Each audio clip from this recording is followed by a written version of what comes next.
Yung kakaibang level of discipline, saan mo nakuha?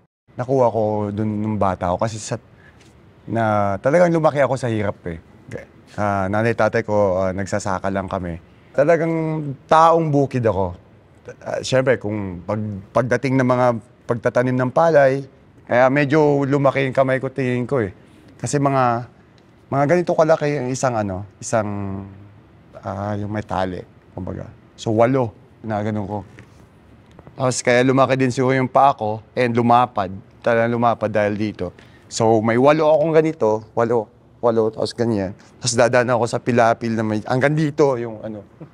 Bago ako pumunta dito, hanggang dito yung putik. So kasi kailangan ko dito hanggang dun eh. 2 hektarya yung binubukid namin eh. Kailangan mo, sakay mo muna sa kalabaw yun, kalabaw. So yun, talagang dadaan ka sa pilapil para pumunta dun mga 500 meters away para mo ano yun. So, yung ganun, pag bago mo aanihin, after 3 to 4 months, magagapas ka ulit.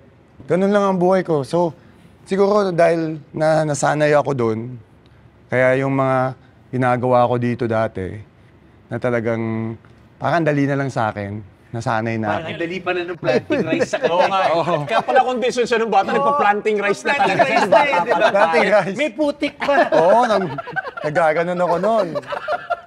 Yung totoong planting rice eh. Planting rice. Buti na sinabi ng coach sa'yo, mag-planting rice ka nga, baka Sabi ko nga, anong planting rice? Sa amin sa planting rice, ganito eh. Ba't kayo nagaganon?